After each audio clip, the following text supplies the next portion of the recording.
Morning, good morning, morning, morning. Well, actually, afternoon. We have something different for you today. I'm off to Boston. I'll tell you about why in a second, but yeah, we're off to Boston. Right, just arrived, and yeah, I'm excited.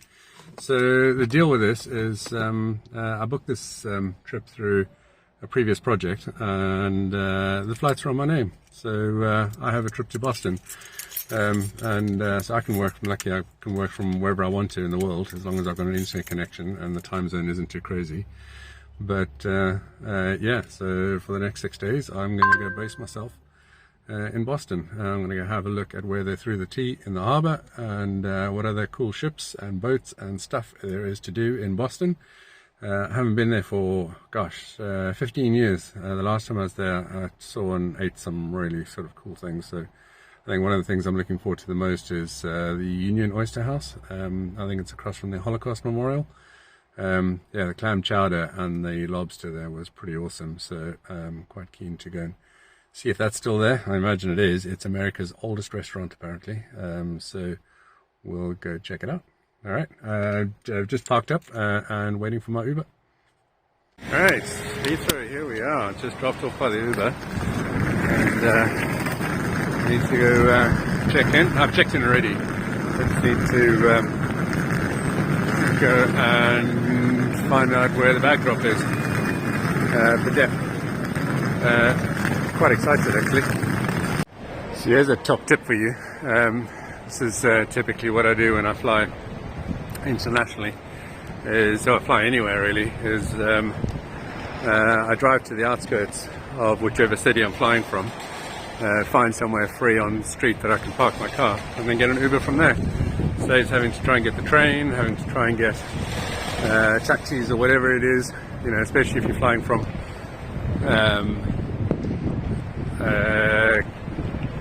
Heathrow or from somewhere further away.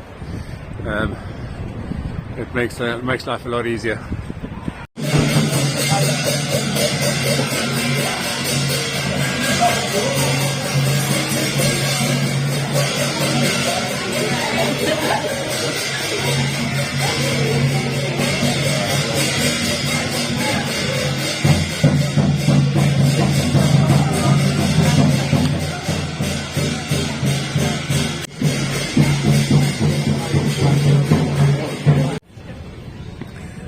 Super quiet. There's almost no one. Well, there's more people behind me than in front of me. So hopefully when we take off and move, I don't think I'll be able to move much further forward, but certainly further back. I think I'll move there.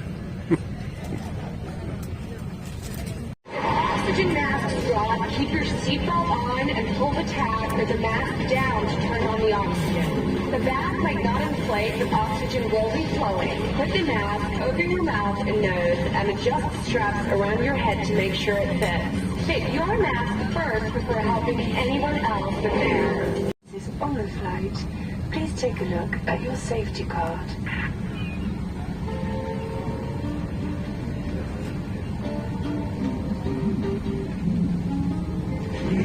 If we land on water, take your life jacket from under your seat. Pull the tab to release it, then open the bag and take the jacket out. Slip it over your head, pass the long strap around your waist and secure with the clip at the front. Pull on the loose end to tighten it. Only inflate it when you're outside so it doesn't restrict your escape. Pull the red tab hard or blow into the tube to inflate.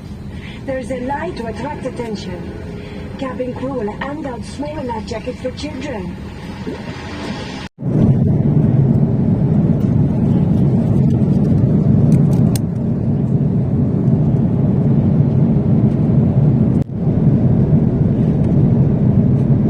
That flight was a lot of fun. It was dead quiet, but the staff was so friendly. That safety briefing is hilarious, absolutely hilarious. And yeah, we had a really good sunset on the way out.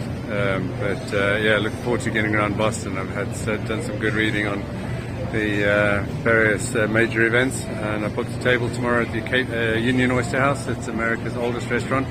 It's the website says America's oldest, and it also says Boston's oldest. So I'm a little bit unsure what it is, but it's good nevertheless. And I'll include that. So I've got a table tomorrow for that. Just been through passport control. They're very, very serious, and they take their job very seriously.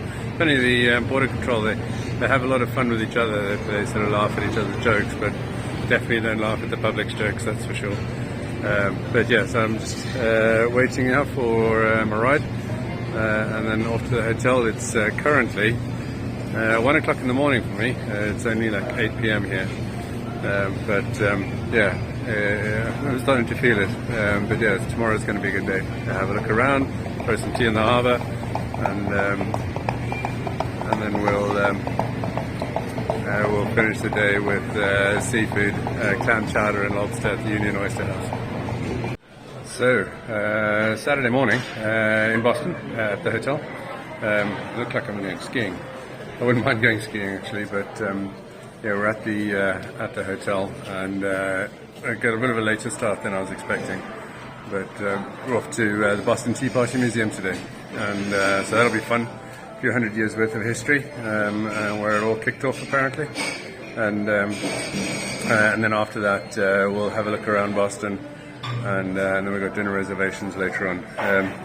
So I've got some interesting things that I brought with me, which I'll show you guys a little later on, but to test out and see what the situation is with things like radio-controlled watches, like atomically updated watches, and those kind of things, and then set up for various things. But yeah, fun day today, and apparently I'm driving. Automatic car, wrong side of the road. I don't care what you guys say, it's the wrong side of the road. The only reason why the French and the Americans, etc., drive on the side of the road that you do is because when you have to make a decision, you're like, well, we don't want to do anything that the Brits do. So yeah, wrong side of the road. But there we go. It would make a lot more sense if everybody drove on the same side of the road, and I would agree that given the way things are at the moment, it's better following the continental and the American approach. But anyway, I'm waffling. Yeah, fun day today. I'm just waiting for my friend, and then we will be off. Yeah, so I'm driving. Wish me luck.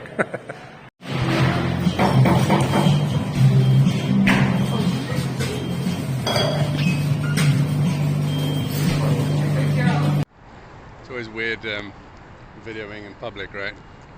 So anyway, that's Lucy. So yeah, just been to get a coffee. So yeah, the Americans take their coffee very seriously, and the footage of the stuff in the fridge earlier was just because everything is called something else. Not everything is called something else, but a lot of things are called something else. So yeah, coffee's a coffee. But what we call in Europe is chocolate croissant.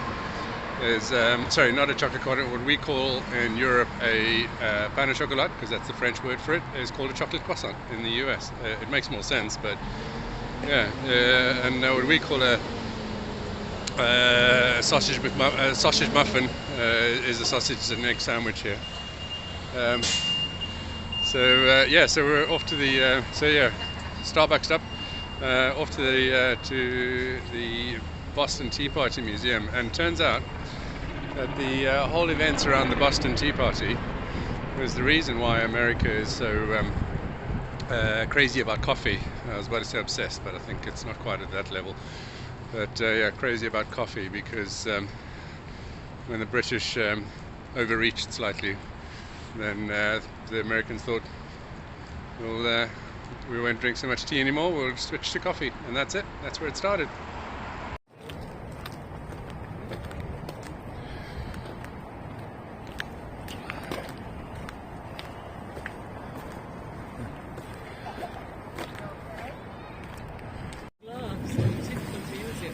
Yeah. Look at his glove.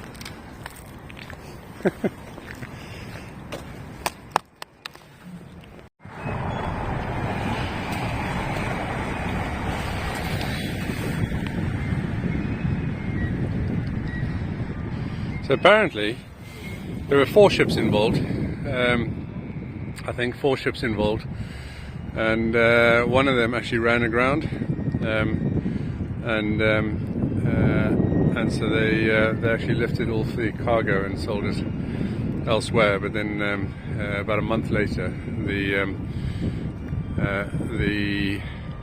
organisers of the Boston Tea Party thing, it wasn't called that at the time, the organisers actually found out where the stuff was, and sometime in March, having done the original raid on the 23rd of December, on the 4th of March, they found out where where they were keeping it, broke in, and threw that in the water as well.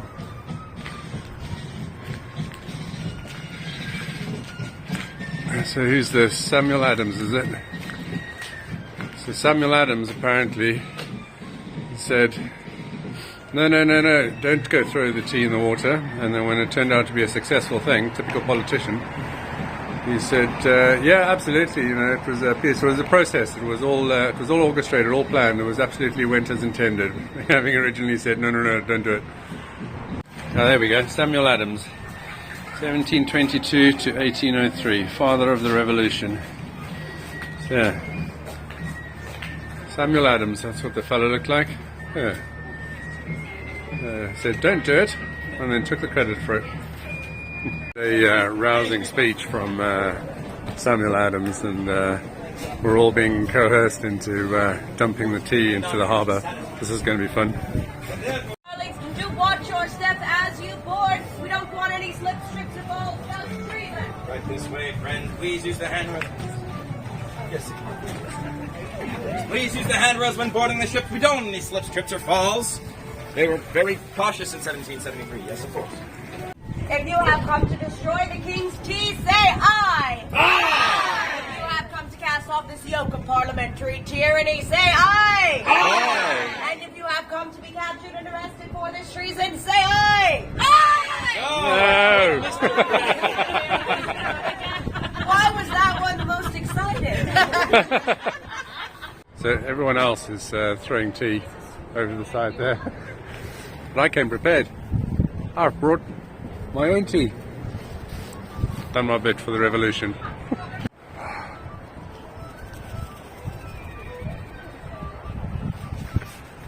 Didn't get it all. I caught up with the tour guide afterwards, and he told me a really interesting story about the raiders of the Boston Tea Party, the people who perpetrated it. So the promise that they made to each other was that they wouldn't do anything else other than throw the tea in the water. They wouldn't destroy any other property. They would do nothing else.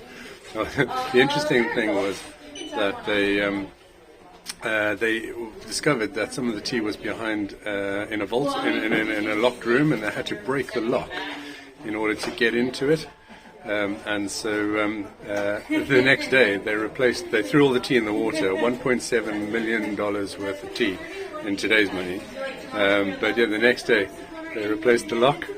So yeah, there's some lock replicas. So there's poop deck and spirit locker and captain's quarters and various things. But yeah, isn't that funny that they committed this massive act of treason and vandalism, but yet they replaced the lock.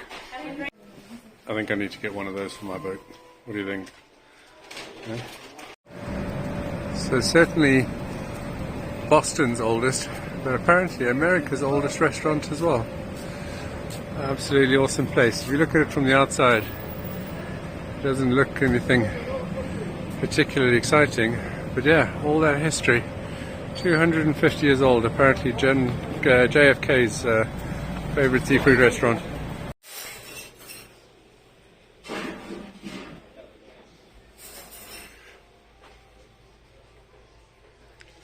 There we go.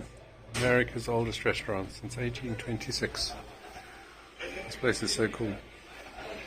Anyway, so we changed our table reservation and we requested JFK's actual official booth. That'll be fun. No guarantees, but we'll see.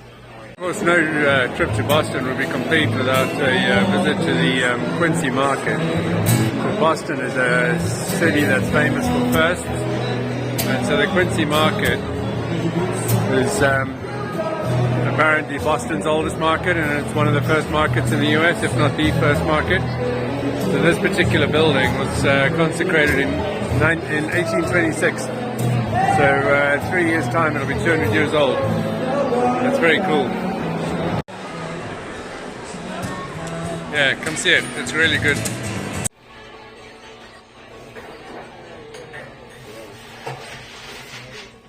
I think this is like full-on selfie mode. Here and Lucy's doing a selfie. Check it out, check it out, check it out. Dedicated. Favorite booth of President John F. Kennedy. Union Oyster House in Boston. You've got to come visit this place. It's freaking awesome. Hey, Sunday morning. Yesterday was a lot of fun. Got a bit of a hangover this morning. But yeah, off to Fenway Park. You can't come to Boston and not go to the home of the Red Sox, right? Yeah, Fenway Park, here we come. This is one of the crazy things about the US. The size of this thing. What kind of horsepower do you reckon that thing is? 300, 350 horsepower? And what are they carrying? With all that horsepower. A little bit of dry wood. Yeah. And this one as well. The size of this thing. Also just carrying a few things for roofing. There we go. Walking in the streets, should probably get out of the street. Fenway Park. Boston Red Sox. I think I have to work on my accent though.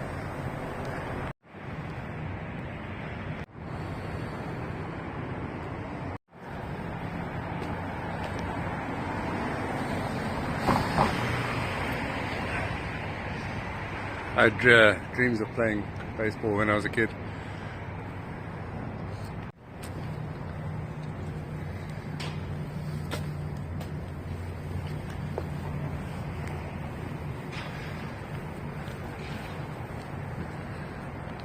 That's cool. Yeah. Ted Williams, the greatest hitter ever lived, apparently. I think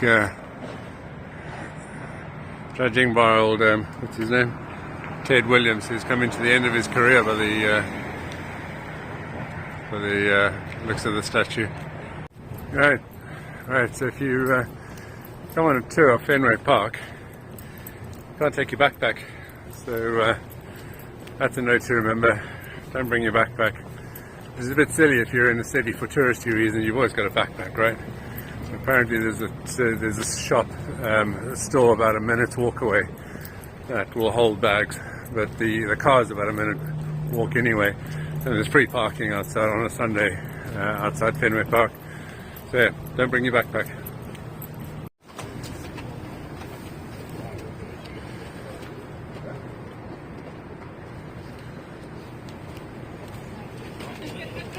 It's pretty heavy.